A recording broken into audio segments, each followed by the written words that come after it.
यहाँ पर आए थे और पॉइंट दर पॉइंट मुझे लगता है एक बहुत ही बेहतरीन प्रेस कॉन्फ्रेंस थी उन तमाम लोगों के लिए जो बार बार चुनाव आयोग पर सवाल उठाते रहते हैं और उन लोगों पर भी जिनके मन में इस बात को लेकर कई शंका बैठ गई थी कि क्या करना है वोट डाल के, ये तो सब मिले हुए हैं जी।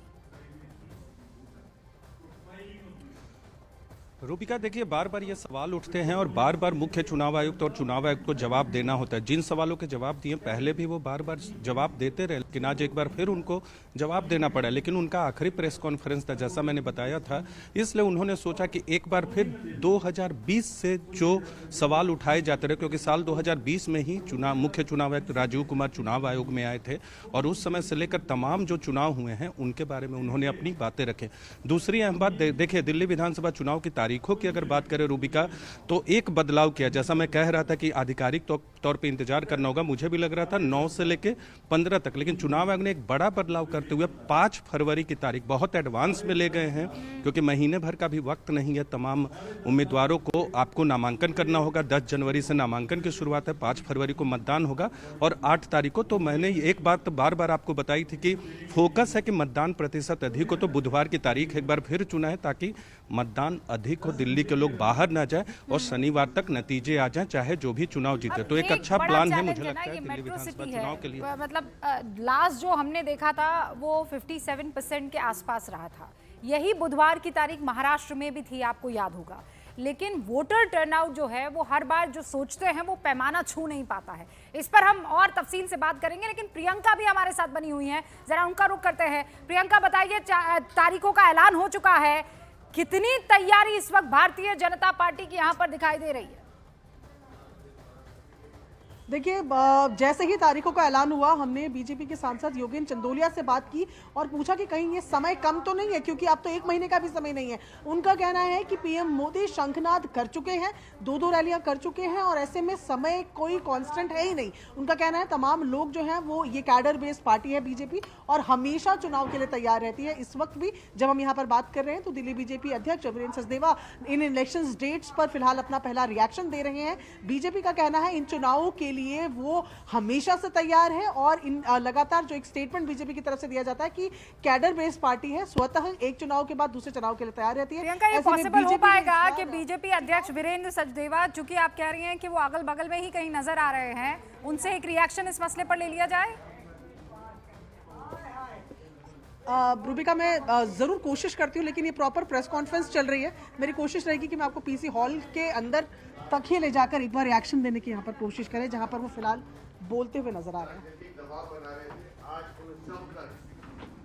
तो ये देखिए, अभी press conference Bharatiya Janata party की तरफ से हो रही है और प्रियंका कानवान, मेरी सहयोगी जो है, वो बाकायदा वहीं मौजूद हैं और आपको दिखाई दे रहे होंगे वीरेंद्र सचदेवा वहां पर भारतीय जनता पार्टी के अध्यक्ष है, दिल्ली बीजेपी के अध्यक्ष हैं।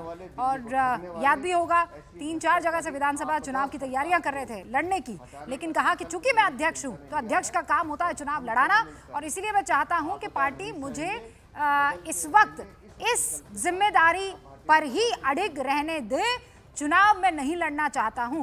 बहरहाल ये प्रेस कॉन्फ्रेंस तो आप देख ही रहे हैं। प्रियंका, दोबारा आप से बात करना चाहूंगी। हमने देख लिया कि कोशिश होगी कि वहां उनसे इस पर रिएक्शन ले लिया जाए, लेकिन महत्वपूर्ण सवाल अब इस बात को लेकर भी है। अभी अरुण क्या कह रहे थे? अरुण ये कह रहे थे, जब उन्होंने पवन खेड़ा से बात की तो पवन खेड़ा कह रहे थे कि नूरा कुश्ती चल रही है भारतीय जनता पार्टी और आम आदमी पार्टी के बीच में। यहाँ दीपक चौरसिया भी हमारे साथ बने हुए हैं। दीपक, आपने सुना, पवन खेड़ा कह रहे हैं कि लड़ाई हमारी है असली और वो है आम आदमी पार्टी के साथ, और नूरा कुश्ती चल रही है बीजेपी की आम आदमी पार्टी के साथ। नहीं, मैं ऐसा नहीं मानता। मुख्य मुकाबला आम आदमी पार्टी और बीजेपी के अंदर ही होगा। कांग्रेस पार्टी है गेम के अंदर, लेकिन कांग्रेस पार्टी अपने आगे का कैंपेन क्या करती है? शुरुआती तैयारी कांग्रेस पार्टी की पहले से बहुत बेहतर है। बड़े बड़े कैंडिडेट उतारे हैं, फरहाद सूरी को उतारा है जंगपुरा में, मनीष सिसोदिया को घेरने के लिए। वो दिल्ली की सबसे वरिष्ठतम और सबसे काबिल जो कांग्रेस की कार्यकर्ता थी, ताजदार बाबर, उनके बेटे हैं। मेयर रह चुके हैं, और दूसरी तरफ संदीप दीक्षित को। लेकिन हाल ही के दिनों में हमने देखा था जिस तरह का अजय माकन ने किया, उसके बाद भारतीय आम आदमी पार्टी निकलकर सामने आ गई थी और कांग्रेस के ऊपर उसने तीखा हमला बोला था। तब से कैंपेन का पिच कांग्रेस का थोड़ा सा लो रहा है। तो ऐसे में कांग्रेस अपने कैंपेन को दीपक जी, किस तरह आपको आगे इसलिए रोक बढ़ाती रही हूँ है, क्योंकि ये बहुत देखने वाली बात है। जावेद के साथ इस वक्त मनीष सिसोदिया वहां नजर आ रहे हैं। नॉमिनेशन फाइल होता है। दिल्ली की जनता को मैं एक बार फिर से बहुत बहुत बधाई देना चाहता हूं और शुभकामनाएं देना चाहता हूं कि 5 फरवरी को फिर से चुनाव होना है और दिल्ली के लोग एक बार फिर से केजरीवाल जी को चुनेंगे। दिल्ली के लोग एक बार फिर से अपने बच्चों के लिए अच्छी शिक्षा देने वाली पार्टी को चुनेंगे। दिल्ली के लोग एक बार फिर से अपने परिवार के लोगों को अच्छा स्वास्थ्य देने वाले मुख्यमंत्री को चुनेंगे। दिल्ली के लोग एक बार फिर से उनको 24 घंटे बिजली देने वाले, ज़ीरो बिजली बिल देने वाले नेता को चुनेंगे। दिल्ली के लोग एक बार फिर से 5 फरवरी को उनके परिवारों को तीर्थ यात्रा कराने वाले, महिलाओं को बस फ्री यात्रा कराने वाले, डिफरेंट वेलफेयर स्कीम्स को ईमानदारी से लागू करने वाले ईमानदार और दूरदर्शी नेता केजरीवाल जी को चुनेंगे।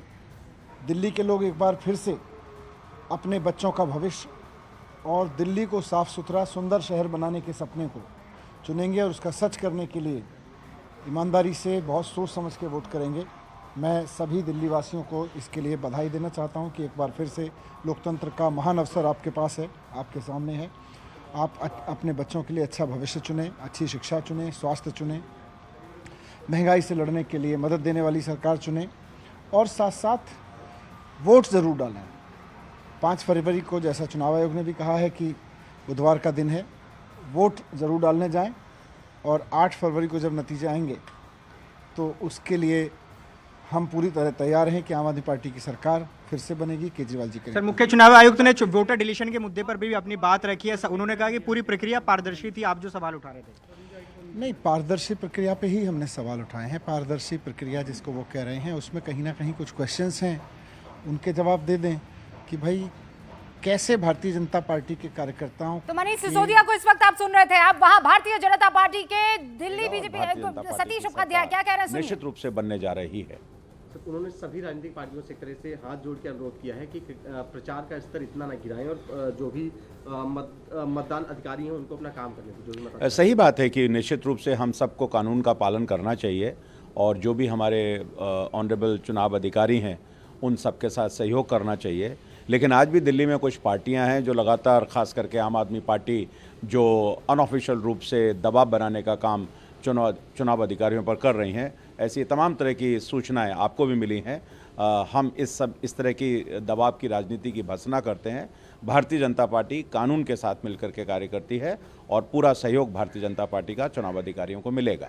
तो पिछले कई चुनावों में रिजल्ट के बाद हमने देखा है कि लगातार ईवीएम पे सवाल उठे हैं। इसको लेके जो आयुक्त हैं, जो मुख्य आयुक्त हैं, उन्होंने पहले ही कह दिया है कि जो ईवीएम है उसमें किसी भी तरह के अब तक छेड़छाड़ के कोई सबूत नहीं मिले हैं। पूरा सॉलिड फुल प्रूफ है। वीवीपैट और ईवीएम के जितने मत हैं वो सब एक सेम रहे। उन्होंने सभी आरोपों को नकार दिया है। देखिए, ये तो बिल्कुल ऑनरेबल सुप्रीम कोर्ट ने भी इसके बारे में जो टिप्पणी दी थी, कहा था कि ईवीएम तो वही लोग करते हैं जब चुनाव हार जाते हैं, चुनाव में उनकी विफलता हो जाती है तो उनके पास एक ही रोना होता है कि किस तरीके से ईवीएम पर आरोप लगाया जाए। और ये वही पार्टियां हैं, चाहे वो आम आदमी पार्टी हो, चाहे वो कांग्रेस हो, ये सब लोग ईवीएम पर तभी सवाल खड़े करते हैं जब ये चुनाव हारते हैं। आप इतिहास देखिए, इन सब से पूछिए, जब ये चुनाव जीते तो इन्होंने ईवीएम पर सवाल नहीं खड़े किए। जब ये चुनाव हारते हैं तो इनको ईवीएम का रोना आता है। मैं ये बधाई देना चाहता हूँ भारत के चुनाव आयोग को, जो इतना निष्पक्ष चुनाव कराते हैं। पूरी तरह से एक अच्छे वातावरण में, स्वस्थ वातावरण में चुनाव कराने की वो उनकी जो चेष्टा है वो रहती है। लेकिन कुछ सतीश उपाध्याय भारतीय जनता पार्टी के दिल्ली के बड़े नेता को इस वक्त आप सुन रहे थे और उन्होंने सीधा हमला किया है आम आदमी पार्टी पर कि यही वो लोग हैं जो चुनाव आयोग पर लगातार इस तरीके से निशाना साधते रहते हैं। इस वक्त देखिए प्रियंका आपको स्क्रीन पर नजर आ रही हैं, जरा उनका रुख करते हैं। इनफैक्ट वो कुछ बताना भी चाह रही हैं। हाँ प्रियंका। देखिए वीरेंद्र सचदेवा इस वक्त हमारे साथ मौजूद है। सर, 5 फरवरी की डेट है, 8 आपके रिजल्ट का दिन है, आपका पहला रिएक्शन? हम इन तारीखों का बेसब्री से इंतजार कर रहे हैं और 5 फरवरी दिल्ली में बदलाव की तारीख है। एक बेहतर दिल्ली, सुंदर दिल्ली, और एक बहुत प्रदूषण रहित दिल्ली बनाने का संकल्प उस दिन शुरू होगा। दिल्ली के 1,55,24,858 मतदाता उस दिन दिल्ली का भविष्य तय करेंगे और दिल्ली का भविष्य 8 तारीख को जब खुलेगा तो उस दिन एक ही आवाज़ आएगी कि आपदा सरकार जा रही है, भाजपा सरकार आ रही है। आज जो पूरी प्रेस कॉन्फ्रेंस की इलेक्शन कमीशन ने, उन्होंने वोटर डिलीशन वाले मुद्दे को भी उठाया और बोला कि पारदर्शी तरीके से सब कुछ हो रहा है। आप लोग संतुष्ट हैं? आपने ये मुद्दा बहुत उठाया था। हमने बार बार उठाया है और आज चुनाव आयोग ने स्पष्ट कर दिया कि झूठ के गुब्बारों की लाइफ बहुत दिन नहीं होती। राघव चड्डा हो, संजय सिंह हो या आतिशी मार लेना हो, इन सब के झूठ का गुब्बारा फाड़ दिया चुनाव आयोग ने और बता दिया कि चुनाव आयोग जैसी संस्था जो स्वायत्त संस्था है वो कितने संवैधानिक रूप से काम करती है। इसलिए ऐसे लोग जो चुनाव आयोग पर आरोप लगाते हैं, आज उनको अपना मुंह बंद करके एक बार आईने में अपनी शक्ल देखनी चाहिए। आखिरी सवाल, आज कैंपेन सॉन्ग भी लॉन्च किया गया है, फिर लाएंगे केजरीवाल। एक बार उसको ध्यान से सुनना चाहिए। वो लाइन है, फिर जाएंगे केजरीवाल, तिहाड़ जाएंगे केजरीवाल। तो रूबिका, ये साफ सुन रही थी आप वीरेंद्र सचदेवा को, जो चुटकी